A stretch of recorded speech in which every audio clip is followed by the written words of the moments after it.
George Hoffman. Ali Azir. Robbie Aziz. Cameron Bailey. Okay, being that we have a quorum, I'd like to stand for the pledge of allegiance.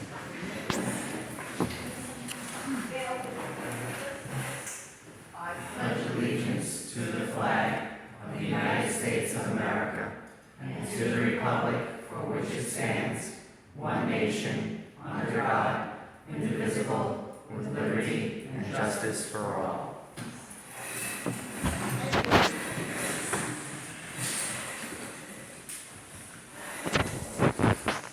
we're going to start out with the whole business that we started with. We have asked for the map maker to be here today. Is he here? No, in fact, we asked him to be here yesterday, not today. And in point of fact, he is now out of the state until next Thursday. Okay, so how are we to proceed with the maps? Same way we have, anybody can make any comments on the proposed maps? Any way they would. I would like to make a comment. So if we would, we're going to review the last couple of meetings, the one I think was Monday and then the meeting on Thursday. It was pretty clear to us up here that without having any discussions with the map maker, we're the ones that actually make the map. We then, as I understand the code, that we submit that to the town board. The map maker has never spoken to us. So we're not sure even what criteria these maps that have been put up there were put together. We think it's just, or I think it's foolish to proceed with the hearing on two maps that were submitted that have not been even accepted for discussion purposes, to waste the public's time to speak about maps that may or may not even be the maps that we go forward with. I'd really like to make a motion, or how we want to proceed with the board. How do we talk about maps that we've had no input in? It really puts us at a disadvantage. So I'd be interested in hearing my other commission members' thoughts about that. And which Any comments on the question that George has put forth to the commissioners? I'd like to make another comment if I can, if possible. Because I thought a lot about this. There was a lot of criticism over the past couple meetings that we hadn't been organized as appropriately as the public would like to see. I don't think we've ever adopted a meeting schedule. We've not adopted the role of special counsel to this commission. I would imagine that special counsel works for the commission, not the commission working for special counsel. I'd like to formally go through all of that. I think we should decide what our meeting schedule is. I think the commission has to make a decision on that. I think we have to make a decision on the role that special counsel plays. I know that Mr. Messina is being provided by the town, but we've never even approved that he would act as our counsel. And what exactly role does he play? It seems like a lot of information is coming from our special counsel, but there's been no communication with us. Mr. Hoffman, again, you can say whatever you want, express whatever opinion you want, but you don't get to make that facts. I've emailed all of you on numerous occasions, and I told you, I have told you, as well as my partners, that we are available to discuss with you anything you want. And instead, you may choose to make comments here and pretend that you've never been contacted. That's simply not true, and you know it, and I know it. So let's, whatever your opinion is, it is, and you're right. Council serves the entire commission. Point of order. Point of order. So this Excuse is me. Point of Excuse order. me. Comes first. Point of order has to be addressed first. No. Yes. Point of The order. meeting has not been open. Public hearing. I haven't opened. George had a comment. I would like to comment on it. Yeah, and let me just finish. You may agree with things, you may disagree with things, that's fine. But let's all just be honest about things, okay? First of all, you and I both have had long experiences in municipal government. And every year when the town town starts, or in 2 years with its organizational meeting, it lays out for the beginning of the year for the entire town board, a schedule of its meetings. It decides who its town attorney is going to be. It approves it. It decides who the zoning board chairman is going to be, its planning board chairman. We've done none of that. So as I read the code on the commission, this commission is the sole determinant of the maps that are going to be submitted to the town. Not special counsel, it's us, and we've had no communication at all with the map maker, which makes this meeting moot. And I would actually, I'd like to get the other commissioners' sense. It shouldn't be me and you debating. You work for us. You brought me into the discussion, that's why I mentioned. Oh, well, And that's all. And the rest is for you guys to talk about on these sides. I would like to hear my commissioners' views on how we proceed. We've not done anything official here, and I think we've been criticized by the public for not having an agenda prepared for the meetings, not having the data prepared, and it almost looks like we're going through a process that we've had no input on, and I think the charade has to stop. I would just like to add that we did have 6 public hearings, in which people came and talked about a whole bunch of stuff. Mr. Messina then took all the transcripts that were made available to him by the stenographer and relayed them over to the cartographer or demographer, whatever the official title of this person is. This person made the 2 maps with the deviation they're allowed to by law, and is what we're seeing right now. I would also like to add that if people who are here who see that there's something really wrong with one of these, all of them, or just one, or whatever have you, they're welcome to speak about that. They're welcome to email their own ideas, which will be reviewed by Mr. Messina, the board members, and the cartographer to flag them up. So if they have a map that they want for us to put up here and have discussions on, they're welcome to do that. Ali, I don't think you have the authority to be able to make that agreement with the public unless the commission rules on how it is accept maps that are submitted by the public. I'd also like to clarify the fact that even though the map maker may have gone over the testimony, he has not spoken to any of us, even know what our thoughts are, and we were told not to ask any questions of the people that came before us at all 6 meetings. So there would be no way that the map maker would even know what we're thinking about what we would like to see in the first iteration of maps. Now, if you think that you want to make an offer that the public can, submit maps, then we have to vote on that. That we will accept maps that come here, but it has to be done by the commission vote.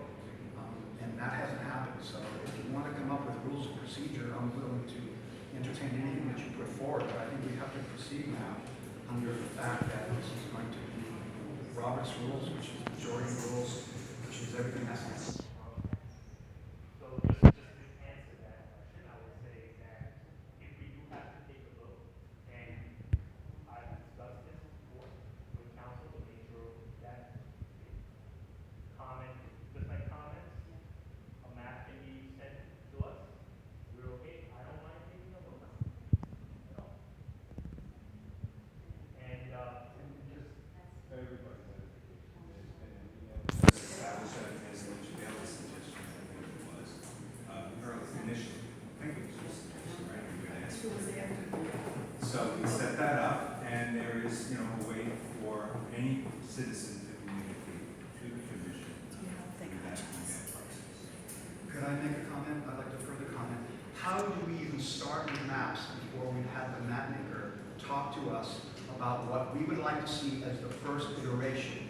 Yes, we should entertain every comment that people make about how it can be improved, but we don't start with 2 maps that had nothing to do with any of the commissioners' views. And we still don't have it. And we asked for the map maker to be here. Now we're told he's not going to be here until next week. I say that I don't see the purpose of these meetings until we meet with the map maker and we get an iteration of the maps as we see them at this initial stage. I don't know who those maps are. You talk about emails. I get 100 emails a day. I don't know where they're from. But I don't know where these maps come from. They didn't come from us. Nobody was consulted on those maps. You cannot show me one commissioner that was consulted on those maps. And yet they're before us. So Council seems to have a direct pipeline to one map maker, but does not share any of the thinking, the logic, or what went into those maps. So again, Mr. Hoffman, you get to express your opinion, you don't get to make it with facts. I spoke to each and every one of you, and I told you exactly, somebody listening? Excuse me, so I'm a court reporter, excuse me, hello? So I need to take a record, and I'm just asking if you want to speak to the record, so it's not about them, it's about me. I can't hear because of the echo, so I'm just asking, okay? I'm just saying. So again, I told you, each and every one of you, I would have a discussion with Mr. Schaefer, that we would come up with maps that show the least affected and still comport with legal requirements. That's what you have here. Your process is no different than it was 10 years ago when this committee, albeit with mostly different personnel, met. It's the same exact process. I don't remember from anything that I've seen, Mr. Hoffman, you objecting to the process then. And quite frankly, this is much more transparent because these maps came out and were sent to you even prior to them appearing in a public meeting. And again, when I sent the maps to you, I invited every member of the commission. Any questions you may have, told you I was available. And if there was something that I couldn't handle, obviously I would get the answer. I got zero. Mr. Messina, first of all, I wasn't around in 2012, I wasn't a member of this commission. No, you weren't, but you were a resident of the town of Brookhaven. Yes, I was a resident of the town. Also, I figured that we should do our business in the public and not on private emails. That's not accessible to everybody. So when I received the maps on Friday evening, I think it was, and then if you remember on Monday, we asked, do you have an existing map of our existing districts? And you said no. I didn't have it with me, no, but here it is today at your request. Again, if you ask for things, you get them. Well, we asked for the map maker, who's not here. That's fine. Because he's on vacation with his family out of the city. You know, that everyone can't be available at your beck and call. If I could just be heard, Isn't council has not foreclosed the possibility of the map coming in to meet the commission, correct? Not only did I not foreclose it, he's required by contract to come at the appropriate time. When we have the rest of the public comment, again, we'll forward it to him. He may make adjustments based on the additional public comment. There was some very thoughtful comments made at the Monday meeting. And you know, that transcript is going to him as well. And then he'll discuss it with you, absolutely, unequivocally. And Mr. Hoffman is right. This commission will ultimately vote on a map to forward, to recommend to the town board. Nobody else but this commission. So I'd like to ask, why are we here tonight? Again, the same reason we were here Monday, to hear what anyone has to say about these maps that are before you. Again, we're mimicking the process that was done 10 years ago. And We're replicating it almost to the letter in this respect. my second question is, who established the calendar of the meetings? It wasn't The town board, I believe. Because I was. They came to me like that. I found out, you know, when they were announced. I would also just like to add that if you are looking at the maps and you disagree with them, you're more than welcome to comment and send your comments through email. And also, if you have to take a motion for it, send in your own maps that might be better, that you think might fit the demographic better. We are wide open for suggestions. We're wide open for all our channels are open. And that's all I said. I would suggest that tonight's meeting take the format of Monday night's meeting, in which there's another summary presented to the community, this time of the Blue Point community. Any questions can be asked based upon that summary by Brennan, and I would respect your request that at some point in time, the map maker make himself available to the committee, and that meeting be appropriately publicly noticed on the town of Brookhaven's website, so that the public would have the opportunity to engage and have conversations with the map maker as well. Obviously, the man is on vacation, he's out of state. I don't think it was a good idea in the first instance to have the map maker here tonight without appropriate notice to the community. So I think it works out best if the map maker makes himself available to the commission and to the public whether it's at town hall or at some alternative site.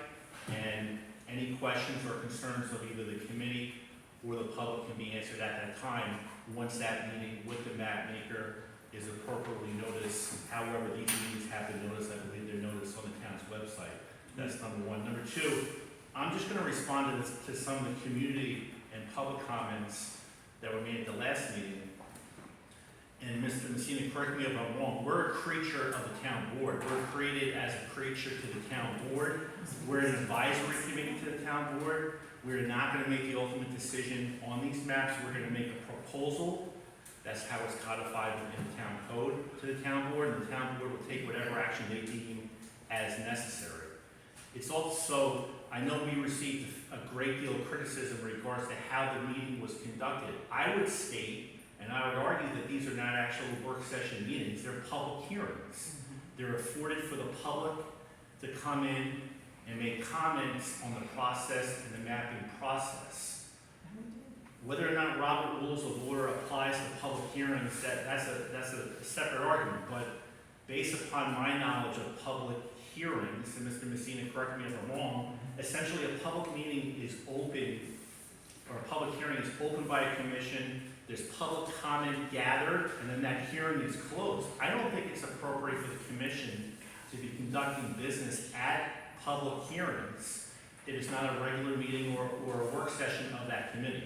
So that's my response to the fair amount of criticism we received, that we were not essentially complying with Robert's rules. Again, this is not a town board meeting, this is not a Suffolk County legislative meeting, which is either a regular meeting, a special meeting, or an emergency meeting. The sole purpose of these meetings is to gather public comment in the form of a public hearing. I couldn't put it better, Mr. McCarthy, you're right. The other thing is, especially with respect to the point that was purported to be made about Robert's rules. Robert's rules does not apply to this body. This body adopted its own rules, and it's only when there is an absence or a gap in this committee's own rules that it would conduct itself in accordance with Robert's rules. And again, you're correct. These are public hearings, they're information gathering sessions. Work sessions are a totally different thing. And this board, this body, doesn't even have to do them in public if it doesn't wish, because it's not a body that has final decision-making authority as envisioned under the public offices. So again, kudos to everybody for being uber transparent, but the fact is, you don't have to be if you don't. Any more comments from the commissioners? There being none, I will open up the meeting for public hearing. Probably, if you like, I'll do the presentation again like Monday. Yes. Thank you. You just highlight Sure. So for everybody's context, this map right here is the current town board map that was adopted back in 2012 that ran from the 2013 election, and it will end on December 31st of 2023. This is proposal 1. Over here is proposal 2, and I know it's on the chair and low, so after I finish proposal 1, I'll be happy to move proposal 2 up so that everybody can see it easier. For a correction to what I had said on Monday in regards to the townwide deviation, the townwide deviation was actually higher than 9%. The current townwide deviation is 12.68, with the largest district being District 6, overpopulated by 5.69, and the smallest district being 2, underpopulated by 7% is the only number, there's a point something underneath.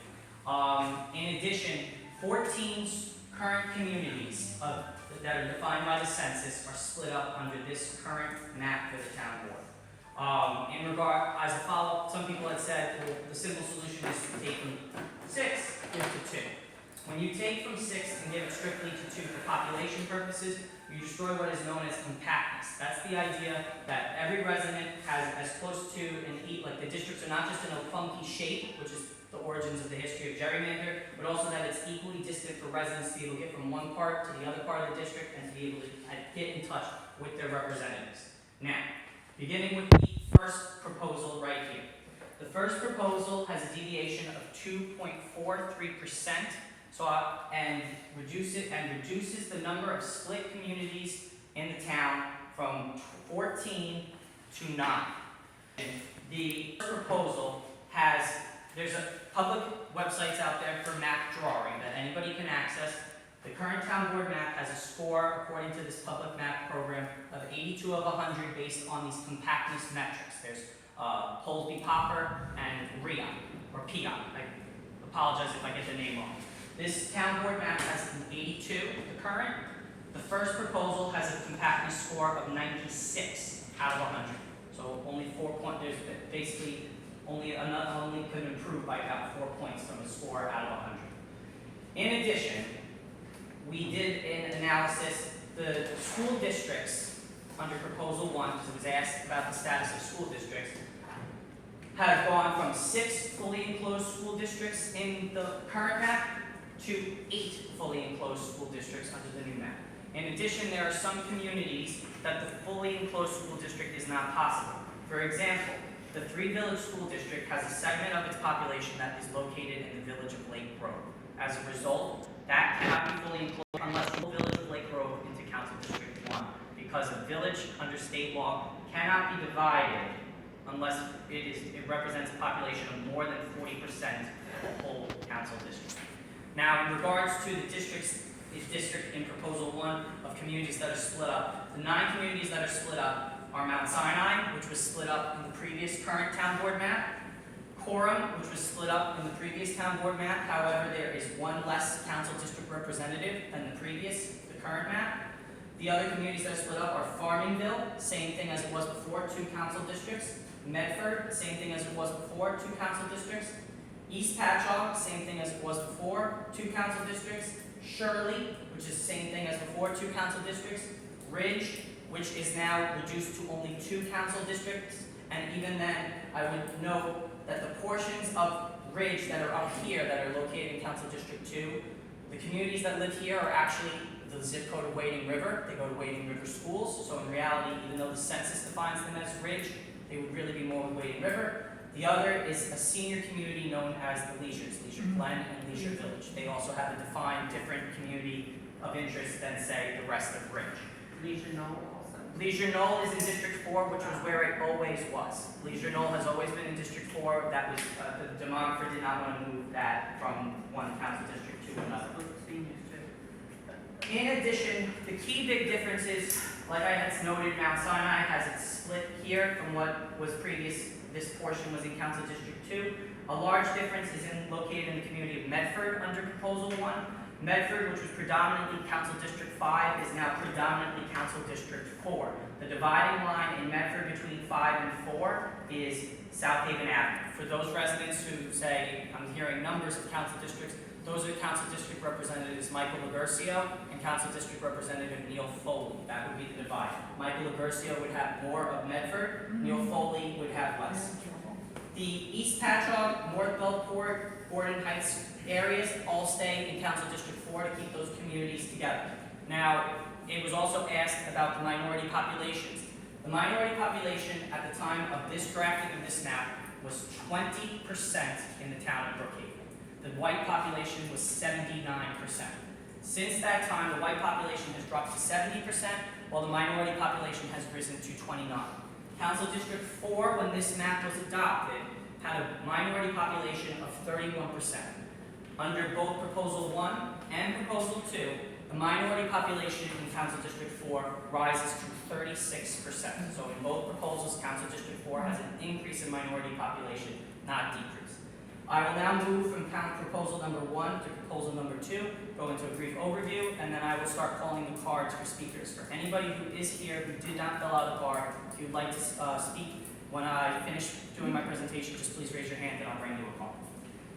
Proposal number 2 has a deviation of 0.39% of 0. This compactness score, when used on the public app, has a compactness score of 91 out of 100. So it is slightly less compact than Proposal 1 was, but still largely an improvement compact-wise over the current town board map. This one does have 12 split communities, predominantly Mount Sinai, Coram, although the reduction of 1 council district representative is the same. Officially, according to the census, Center Reach is a split community under both proposals. However, this part that is located in Council District 1, while not a census-defined place, is known as South Setauket.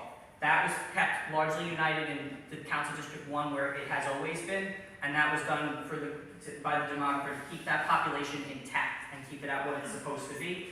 So even though Center Reach is split, you would be able to argue that this is a defined area by the community members. Annette, I do see your hand, but Can you unfortunately just it's put- not a back and forth. Can you put those? Sure. I know you're saying. I'll move this one over here. No, what I was gonna say is compare, I wanted those two up so you could, I just, If no one minds, I'll put it over Yeah. this map, so that way Yeah. everybody can see. I think Guess the that, town of Brookhaven does it on a computer and a PowerPoint. right? So, in addition, the map here, the biggest, largest difference What is between it? proposal 1 and proposal 2 is located in the Medford and East Patchogue areas.